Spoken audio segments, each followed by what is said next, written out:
666. Of all the numbers in human history, this one has traveled the furthest from its original context. It appears in horror films, on album covers, in conspiracy theories, tattooed on arms, spray-painted on walls, whispered about in conversations that have almost nothing to do with the ancient text that first gave it meaning. People who have never opened a Bible in their lives know this number.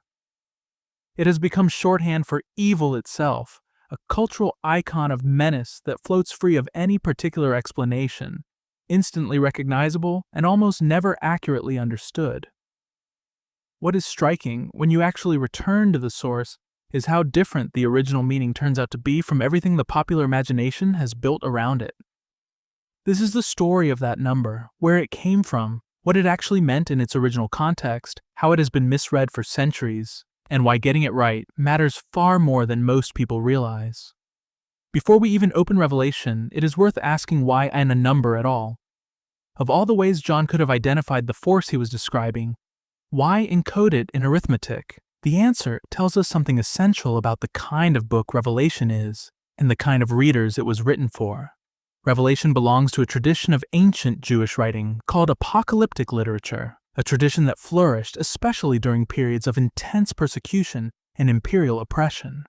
Books like Daniel, 1st Enoch, and 4th Ezra share Revelation's world of vivid symbolic visions, cosmic battles, and coded references to earthly powers. The coding was not accidental, it was protective. Explicit criticism of the ruling power was dangerous. Symbolic and numerical language allowed communities to speak truthfully about their situation, in ways that an outside reader or an imperial official conducting a search might not immediately decode. What looks like private mysticism to the uninitiated is often, in apocalyptic literature, a form of highly practical communication between a persecuted community and the prophetic voice speaking to them. John wrote Revelation to 7 specific churches in the Roman province of Asia, churches that were navigating real, concrete pressures from the empire in which they lived. Some of them were experiencing active persecution. Others were being pressured to participate in the economic and religious life of Roman cities, which meant sacrificing to Roman gods and honoring the emperor in ways that believers in the God of Israel could not, in good conscience, do. Understanding Revelation as a document written to these specific communities in this specific historical situation does not diminish it. It actually makes it considerably more powerful, because it shows us a text that was useful enough, true enough, and accurate enough to sustain communities under genuine mortal pressure. And it is in this context that the number 666 first appears. To begin anywhere near the beginning, we have to open the book of Revelation, specifically chapter 13, where the number first appears. John, the same exiled prophet on the island of Patmos who saw the 7 seals and the 7 trumpets, now sees 2 beasts. The first rises from the sea, terrifying and powerful, with 10 horns and 7 heads, and the whole earth follows it in astonishment, worshipping the dragon that gave it authority. The second beast rises from the earth, looking like a lamb but speaking like a dragon, and it exercises all the authority of the first beast on its behalf. It performs great signs, deceives the inhabitants of the earth, and causes all people, great and small, rich and poor, free and slave, to receive a mark on their right hands or on their foreheads, without which no one can buy or sell. Then comes the verse that has captured human imagination for nearly 2,000 years. It calls for wisdom. Let the one who has insight calculate the number of the beast, for it is the number of a man, and that number is 666. Notice the very first thing the text itself says before giving the number. It calls for wisdom. It invites calculation. This is not a number dropped carelessly into the text as a future threat to be decoded by computer programs or political commentary. It is a deliberate puzzle, given within a specific literary tradition, with a specific kind of solution in mind. And that solution was meant to be accessible to John's original readers, in a way that it has often not been accessible to readers 20 centuries removed. Understanding the number requires understanding a practice that was common throughout the ancient world called gematria. Both Hebrew and Greek used their alphabet as their number system, meaning every letter had a corresponding numerical value. The Greek letter alpha equaled 1, beta equaled 2, and so on through the alphabet, with specific patterns for tens and hundreds as the letters progressed. The same was true in Hebrew. This meant that any name could be converted into a numerical sum by adding the values of its letters, and any number could theoretically be decoded as a name whose letters added up to that total. This practice was not unusual or exotic. It was simply how people thought about letters and numbers in that era, and examples of it have been found in inscriptions, graffiti, and literature throughout the ancient Mediterranean world. When John's first readers in the 7 churches of Asia Minor read the instruction to calculate the number of the beast, they would have immediately understood what kind of exercise they were being invited to perform. They were being asked to think about which name, when its letters were added up according to these standard values, produced the total of 666.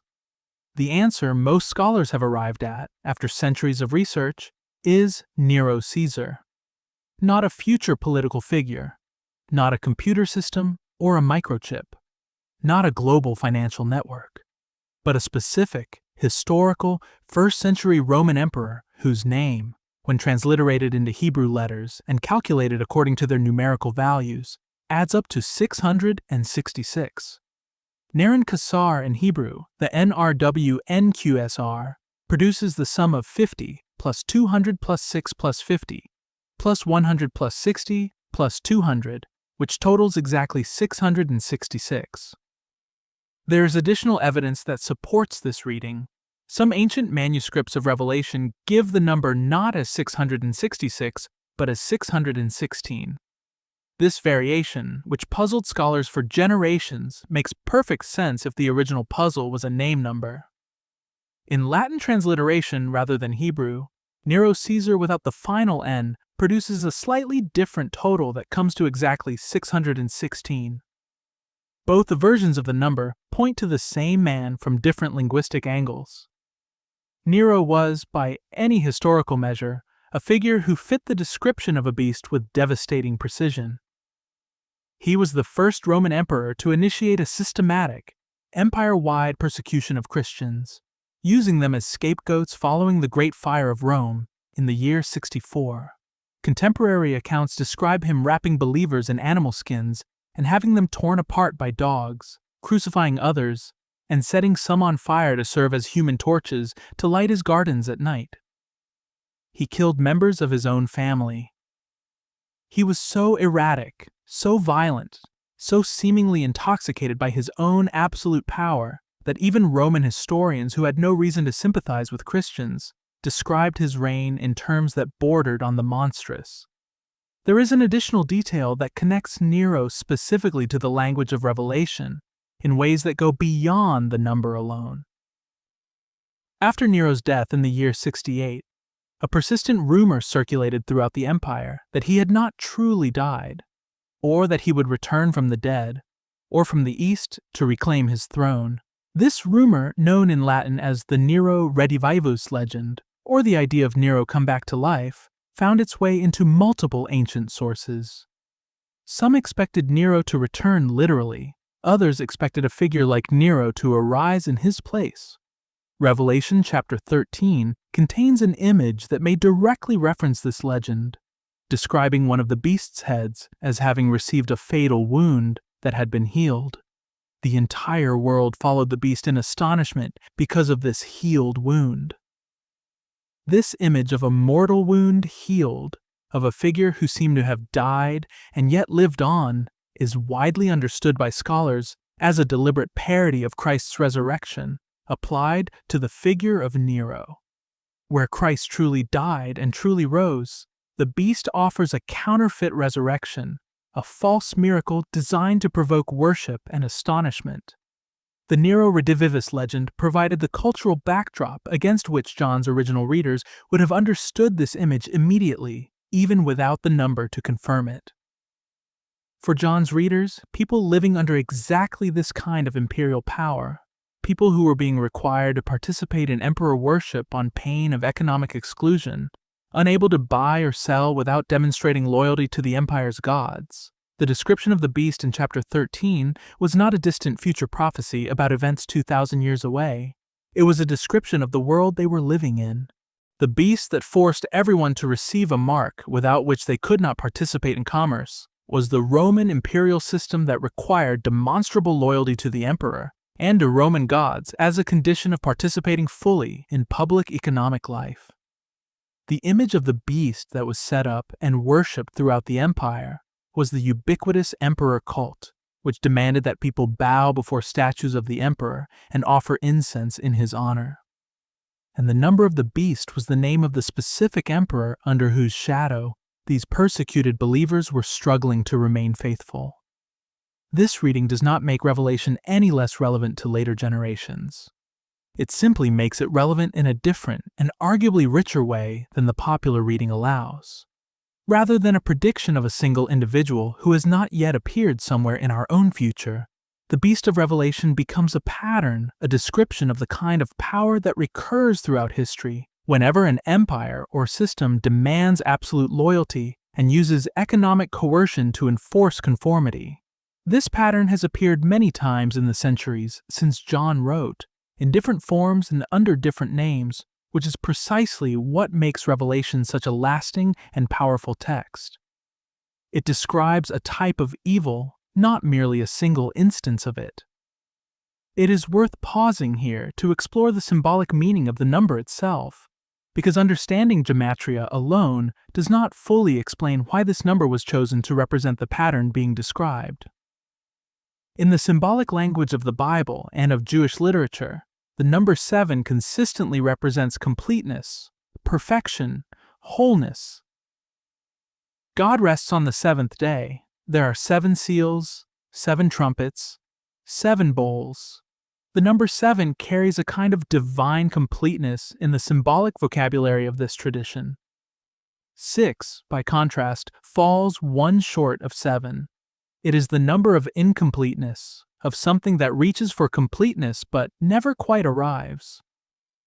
Human beings were created on the 6th day.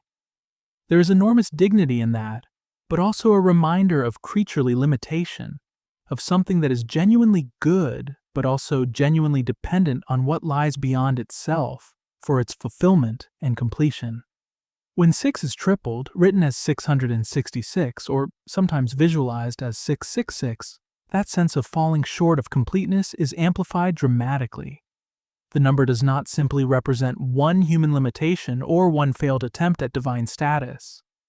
It represents a comprehensive, systematic attempt to achieve what belongs to God alone, and the failure embedded in that attempt, written into its very structure. A power that insists on its own totality, that demands worship, that claims absolute authority over the buying and selling of ordinary life, is ultimately a power describing itself by its own inadequacy. It is all 6s, reaching for the 7 that only God can be. This symbolic reading and the historical reading of Nero as the numbers referent are not in tension with each other. They work together. Nero was the historical embodiment of the pattern. 666 was the number of his name, and that number also carried, for readers steeped in this symbolic vocabulary, the resonance of humanity at its most grotesquely overreaching, a man insisting on being worshipped as a god, while demonstrating by every action exactly how far he fell short of the divine completeness that only God possesses. There is something else worth attending to carefully in the original text, which is the nature of the mark itself. Chapter 13 describes this mark, this charagma in Greek, as something received on the right hand or the forehead. In the popular imagination, this has become the predicted future barcode, the microchip, the digital wallet, whatever technology is currently generating the most anxiety in any given decade of end-time speculation. But the image John uses is almost certainly drawn from a very different source, one that his original Jewish readers would have recognized immediately. Deuteronomy, the 5th book of Moses, instructs the people of Israel to tie God's commandments as symbols on their hands and bind them on their foreheads. Exodus describes similar instructions. that the law should be a sign on the hand and a reminder on the forehead. These images eventually gave rise to the practice of wearing phylacteries, small boxes containing scripture passages bound on the hand and forehead during prayer. The point of the original images was to make the law of God a constant, embodied commitment, carried on the very body parts associated with work and thought. When John describes the beast's mark being received on the right hand or the forehead, he is deliberately inverting this imagery. Where God's people were marked with divine instruction on hand and forehead, the beast's followers are marked with allegiance to the beast on the same body parts. It is a parody, a counterfeit covenant mark, a dark mirror image of the covenant relationship between God and Israel. The mark of the beast is not primarily a technological prediction. It is a theological symbol, describing a kind of total alignment of behavior and thought with a power that demands the loyalty that belongs to God alone. Throughout the centuries, the Church has applied this image to a remarkable variety of contexts, and in each case, the underlying pattern is recognizably the same. Whenever a system, whether political, economic, or religious, demands total conformity and uses economic pressure to enforce it, whenever participation in ordinary life requires visible, public loyalty to something other than God, the image of the beast and its mark becomes relevant again. The Roman emperor cult was the first concrete historical reference. But the pattern has repeated often enough that the image has remained alive and meaningful long after Nero himself was forgotten by most people. It is important to be honest about the history of interpretation at this point, because the number 666 has been applied to a staggering array of specific individuals over the past 2,000 years. And virtually every single application has eventually been proven wrong by the simple passage of time. The Pope, Napoleon, Adolf Hitler, various American presidents, Henry Kissinger, Mikhail Gorbachev, Bill Gates, and Barack Obama have all been numerologically connected to 666 by different interpreters at different moments in history. Each time, the application seemed urgent and specific and well-reasoned to those making it. And each time, events either did not unfold as predicted, or the numerological connection turned out to be far more creative than rigorous. This history should generate some humility, not because the imagery of Revelation is meaningless or inapplicable to the present, but because a system of interpretation that has produced an unbroken string of false identifications probably has something structurally wrong with it. The error is almost always the same one, treating Revelation as primarily a coded newspaper predicting specific future events, rather than as a work of prophetic literature describing patterns of power and resistance and faithfulness that repeat across history. This history should generate some humility, not because the imagery of Revelation is meaningless or inapplicable to the present, but because a system of interpretation that has produced an unbroken string of false identifications probably has something structurally wrong with it. The error is almost always the same one, treating Revelation as primarily a coded newspaper predicting specific future events, rather than as a work of prophetic literature describing patterns of power and resistance and faithfulness that repeat across history. It is worth lingering on a few of these historical applications, not to mock those who made them, but to understand why the pattern of misidentification keeps repeating. During the medieval period, several influential theologians identified the papacy, or specific popes, as the beast of Revelation.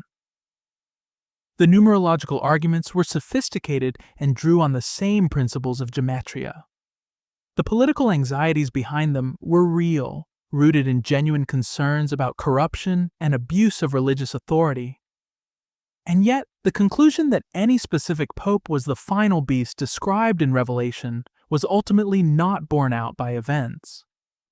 During the Reformation, the identification became even more popular among Protestant reformers, with Martin Luther among those who suggested the papacy fulfilled the role of Antichrist described in related New Testament texts. Catholic interpreters returned the favor. The imagery of the beast became a weapon in religious and political conflicts, each side pointing it at the other, each convinced their identification was the correct one. In the 19th and 20th centuries, with the rise of modern nation-states and global wars, the identifications shifted toward political leaders. Napoleon was a particularly popular candidate in his day, and the arguments made for his connection to 666 were no less elaborate than those made for any other figure. Adolf Hitler's regime generated extensive prophetic speculation, some of which seemed, during the darkest years of the Second World War, almost urgently plausible. And yet, Hitler too died, and the final events predicted by those who identified him as the Beast did not unfold as described. Each generation seems to experience its most threatening contemporary power as the Beast, and each generation's specific identification eventually fails the test of time. The genuinely disturbing and genuinely relevant insight embedded in the image of the Beast and its mark is not that a specific individual bearing a specific technological apparatus will one day appear and demand microchip implants from a specific generation of believers. The genuinely disturbing insight is that the pressure to align one's whole life, one's work, and one's thinking with a power that demands absolute loyalty is not a future threat to be feared. It is a recurring feature of human history that every generation faces in its own way. What the early church faced under Nero was a version of this pressure. What many believers have faced under totalitarian regimes throughout the 20th century was another version of it. What people in various contexts face today, wherever systems of economic and social pressure reward complete conformity and penalize visible dissent, is another version still. The mark of the Beast is less a literal tattoo or implant than a description of the kind of comprehensive alignment that totalizing powers always eventually demand. This brings us to a final question worth sitting with, which is what the Book of Revelation actually recommends in response to the Beast and its mark. The answer is different from what popular end-times culture tends to emphasize. Rather than focused anxiety about identifying the Beast or avoiding a specific future technology, what Revelation calls for is patient endurance and faithfulness. Those who resist the Beast's demands are described not as triumphant warriors who have decoded the correct political interpretation, but as people who refuse to worship the Beast even at personal cost, even at economic cost, even at the cost of their lives. The martyrs under the altar in chapter 6, the two witnesses of chapter 11, the saints who follow the Lamb in chapter 14, these are the figures Revelation holds up as models for its readers. Their victory is not achieved through superior intelligence about the future. It is achieved through the kind of stubborn, costly faithfulness that refuses to bow to whatever demands the loyalty that belongs to God alone, regardless of the economic consequences. There is a beautiful detail embedded in chapter 14, set immediately after the description of the Beast and its mark in chapter 13. John sees 144,000 people standing with the Lamb on Mount Zion, and they have his name and his Father's name written on their foreheads. This is the direct counterimage to the mark of the Beast on the forehead. Where the Beast's followers bear his mark, the Lamb's followers bear the name of the Lamb and of the Father. Two different marks, two different loyalties, two different descriptions of who a person ultimately belongs to. The question Revelation places before its readers is not primarily which political figure is currently in power or what technology is about to be implemented. It is the older, simpler, endlessly recurring question of whose mark you bear, whose name you carry, and to whom the full weight of your loyalty finally belongs. Understanding 666 accurately as a first-century puzzle pointing to Nero Caesar within a broader symbolic vocabulary of human overreach and divine completeness does not make the number less serious. If anything, it makes it more serious because it removes the comfortable distance of future speculation and places the challenge of the Beast squarely in the present, which is exactly where John's original readers needed it to be, and where every generation of readers has needed it ever since.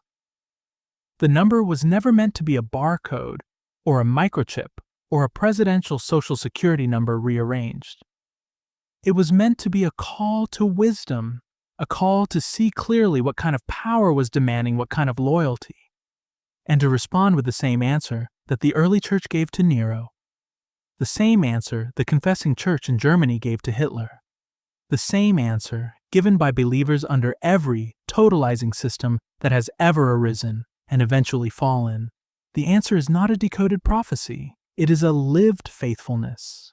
It is the refusal, at whatever cost, to let anyone other than the one who was, and is to come write their name on the hand and the forehead and the whole orientation of a human life. It is also worth stepping back to observe what the cultural life of this number tells us about ourselves, quite apart from anything Revelation itself intended. The fact that 666 has become the most famous number in the Western world's imagination of evil, recognized by people who know almost nothing else about the Bible, is itself a remarkable phenomenon. It suggests a persistent human intuition that evil at its most serious is not simply accidental or random, that it has a logic, a structure, an identifying mark that can be read if one knows how to read it. The horror of the number in popular culture is the horror of a world where something deliberately organized against human flourishing has stamped its signature on reality. People sense, however vaguely, that certain kinds of power and certain kinds of systems have a recognizable character, that they operate by similar methods regardless of when and where they appear, and that recognizing that character is the beginning of resistance rather than despair. Revelation agrees with this intuition entirely. It simply insists that wisdom is required to read the signature correctly, that the pattern repeats in ways that require discernment rather than simple pattern matching, and that the response to recognizing the beast is not primarily calculation, but faithfulness, not primarily prediction, but endurance, not primarily anxiety about which technology might be coming, but clarity about which loyalty is already being demanded. 666. A first-century puzzle pointing to a first-century emperor. A symbolic expression of humanity at its most overreaching, all sixes, everything just short of the divine completeness it cannot achieve. A pattern that has repeated, and a call to wisdom that has never expired.